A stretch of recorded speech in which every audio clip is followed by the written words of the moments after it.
Welcome back to 0 to 1000. In the last episode, we learned about how to convert winning advantages. But that only matters if we can get winning advantages in the first place. And that's what this episode is going to be all about. How to get winning advantages right out of the opening. Let's get started. We're going to start by breaking down some of the most important principles of the opening phase of the game. The first of those being the importance of center, center, center. In other words, the importance of these four center squares that I have highlighted. Why are they so important? Take a look at the example position that I have set up here. The knight here is located on the center square, while this knight is located in the corner. What we can see is that the knight in the corner can only see two squares at this current time, while the knight in the center has 8 squares that it's able to see. In other words, we can say that a knight located in the center is 4 times more powerful than a knight located in the corner of the board. So we know the importance of the center. How do we control the center? The ideal way that we can control the center is with pawns.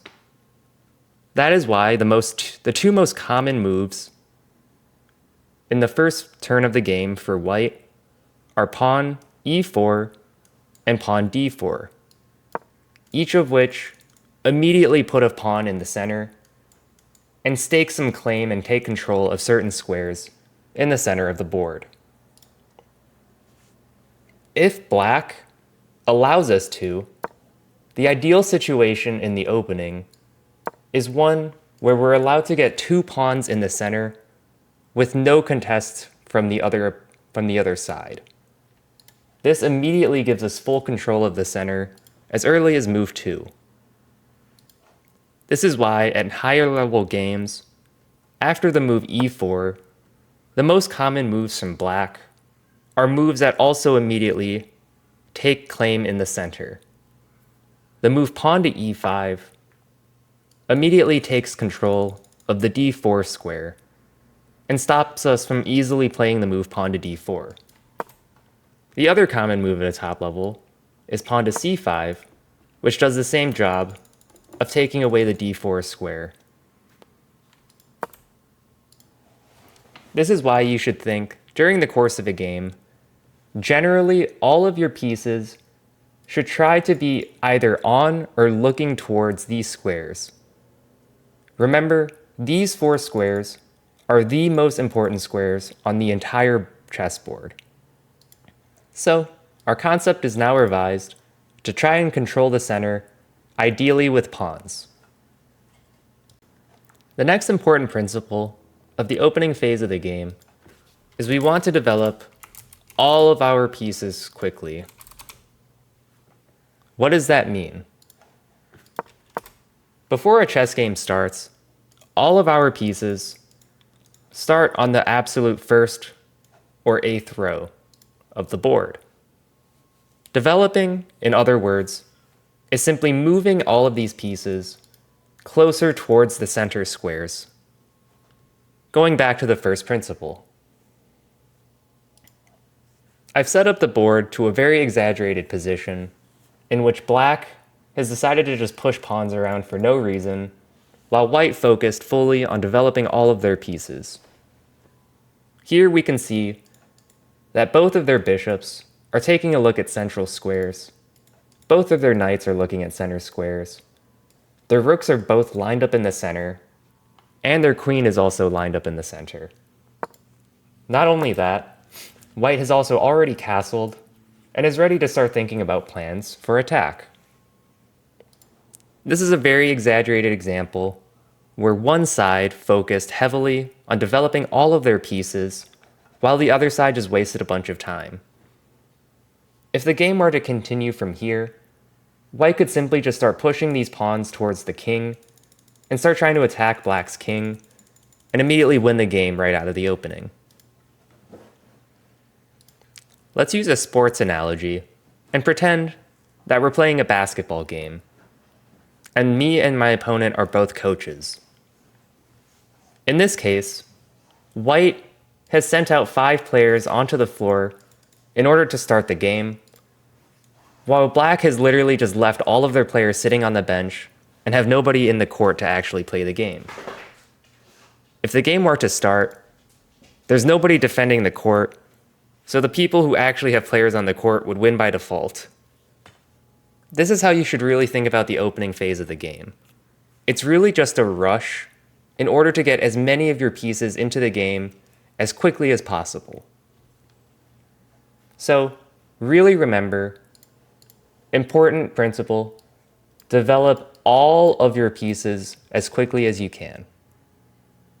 The third principle that we want to discuss about the opening phase is that we really want to castle as early as we can. What is the reason for that? Well, the king is your most important piece on the entire chessboard. If you lose your king, you lose the game. So it's not an option to lose the king at all. We really need to get the king to safety as early as possible. Take a look at the example position I have set up here. Material's equal, development's mostly equal, but there's really one key difference. White's king is castled, and Black's king is very, very, very exposed in the open.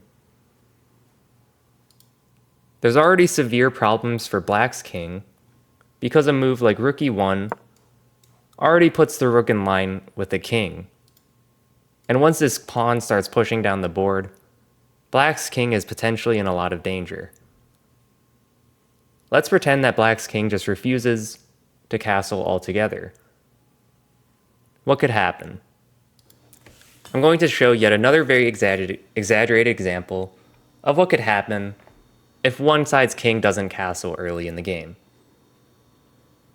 Here I'm going to show you what's known as Scholar's Mate. It's known by setting up a very early attack on the f7 pawn against Black's king. Typically the move queen to h5 is played very early in order to start putting pressure on the f7 pawn. Let's say Black defends the e5 pawn correctly and doesn't hang it. Let's say after a move like bishop to c4, Black gets greedy and plays a move knight f6 to attack the queen. Well, this hangs checkmate on the f7 square with queen f7 checkmate. We can see that Black's king is already capable of getting checkmated as early as move 4 if they're not castled. Let's take the same position and alter it just slightly. Okay, I've adjusted the position so it's white to move, but Black is now castled. What we see is that we no longer have this checkmate threat on the f7 square because 1, the king can run away to h8, but also the rook is defending as well. So castling early actually accomplishes 2 goals. It gets your king to safety, and it develops your rook. It's the only move in chess that's really capable of developing 2 pieces at the same time, consistently. Really, castling is an incredibly overpowered move if you think about it that way. Castle early, please. And finally, if you want a simple way to remember what our goal is of the opening phase of the game, you can think about it this way. Our goal of the opening is to try and connect our rooks as early as possible without losing any material. What does connecting the rooks mean? Connecting the rooks is a situation in which both of your rooks are able to see each other. It makes coordinating the rooks much, much easier to do. When you connect your rooks, that's a sign that you've developed all of your pieces, you've castled your king, and you're ready to start playing for the middle phase and coming up with plans. Now for this phase of the video, I want to show you some classic beginner mistakes that happen in the opening phase of the game. I'm going to show you the mistake, and I want you to try and answer why this move is a mistake. In this situation, black plays the move bishop to b7, and then white plays the move knight to f3, developing a knight. Why is this a mistake? Well, it's a mistake because it simply hangs material. The e4 pawn was threatened, and white failed to defend it. We can simplify this mistake as simply forgetting about checking for threats and safe squares. Those are the fundamentals that we covered in episode 1 of the series, if you haven't watched that yet. Okay, mistake number 2. In this position, white decided to play the move knight to g5. Why is this a mistake? We can say that this is a mistake for 2 reasons, actually.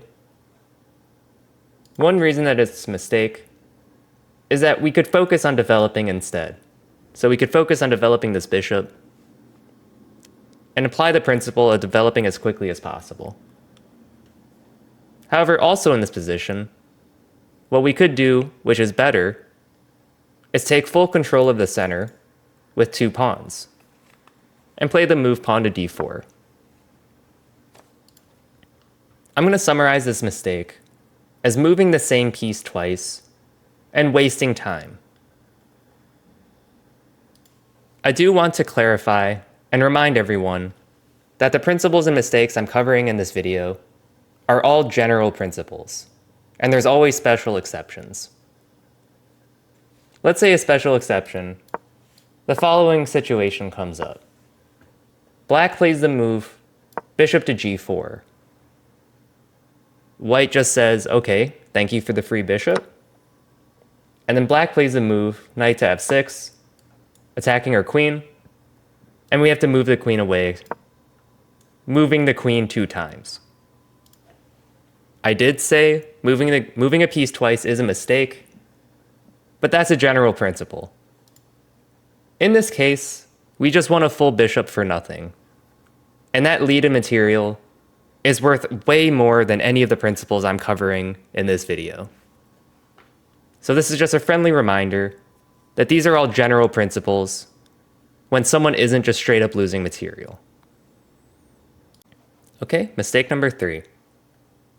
In this position, black decided to play the move queen to h4.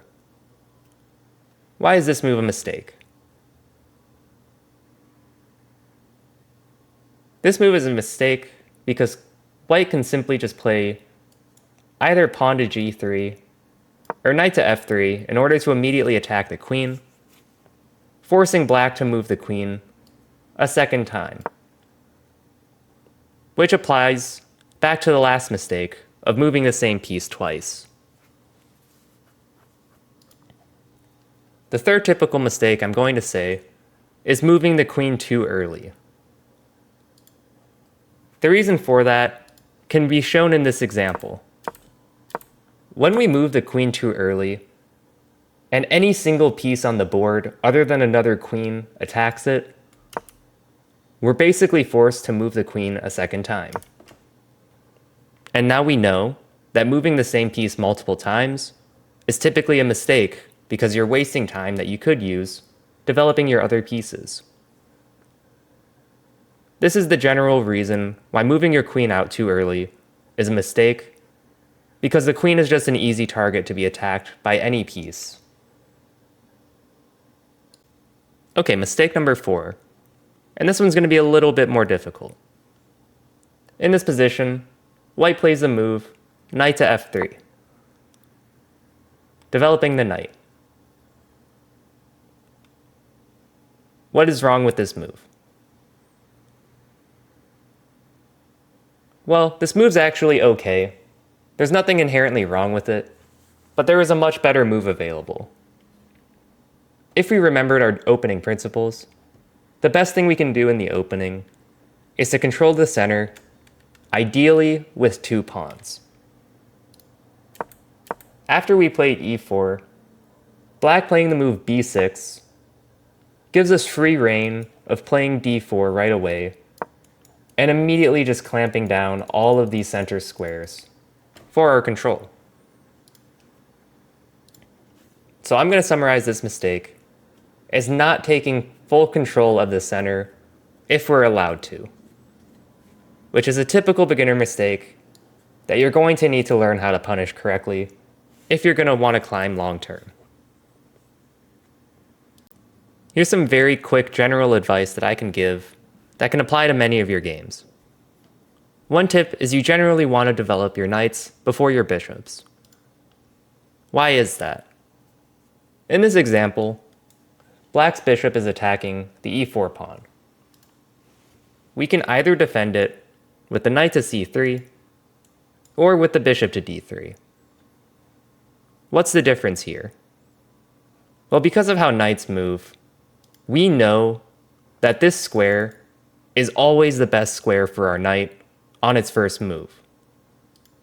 The bishop, however, could be useful on c4, and it could be useful on b5. We don't want to commit to putting the bishop on d3 if it's not completely necessary. This is the general reason why people develop their knights before their bishops, is because the knight's first move is always the best move, while the bishops are more flexible, so you don't necessarily want to commit them too early. Another general tip I can give is don't block your center pawns with your bishops. Something that I see in some beginner games, for example, is seeing a move like bishop to d6 here. Why is this a mistake? Well, long term, we know we want to develop this bishop at some point, and the best way we could have developed this bishop is towards this diagonal in order to control some of the center squares. However, because of where we put this bishop, this pawn is going to be very, very difficult to move. This is a general reason why we don't want to block these center pawns, is because it makes it really hard to move the other bishop when we do a move like this. So keep in mind that we need space in order to move our bishops out, and consider if your move is inhibiting the space of your other pieces before you make those moves. For this section of the video, I wanted to walk you through what might be what you could say a perfect opening setup for white. In other words, if black just kind of sits around and lets us do whatever we want, what is the best setup we can make based on all of the principles that we've learned in this video? Well, let's take a look. Let's say we play a move like pawn to e4, immediately taking control of some center squares, and giving space for our queen and bishop to eventually develop. Let's say that black plays a move like pawn to b6, which is pretty passive and doesn't immediately fight for the center. Well, following our principles, we know we should put the second pawn in the center when we're allowed to, in order to clamp down on the center. Let's say that black plays a move bishop to b7, which puts a threat on our e4 square. And we can't forget about the principles that we learned in episode 1. Here, I'm going to develop a piece. The options are either the knight or the bishop, but we know that the knight has its best square on c3, so we may as well commit it to c3 anyways.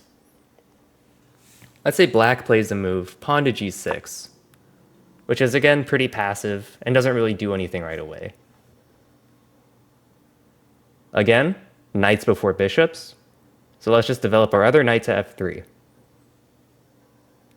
Let's say they play bishop to g7, which doesn't put a threat on this pawn, because that would be an unfavorable trade for black. Okay, now we want to develop one of our bishops. I don't necessarily know what the best square is for now, but let's just say, for example, we want to put it on one of these two squares, or maybe d3. But for this game, I just decided to put it on c4, Let's say that black plays knight to c6. I decide as black to castle. Let's say black plays knight h6. We want to develop this bishop. There's a couple good options. Let's say for this example, I want to go bishop to e3. Black decides to castle. And then I play queen to d2. Connecting our rooks and completing the goal of our opening phase of the game. So why is this such a perfect setup? All of our pieces are developed generally towards the center of the board, and we have both of these pawns inhibiting black from putting any pieces or pawns on these squares very easily. This position's really nice for white. We have a big center, all of our pieces are really nicely placed, and this is going to be a fun position to play in the middle game.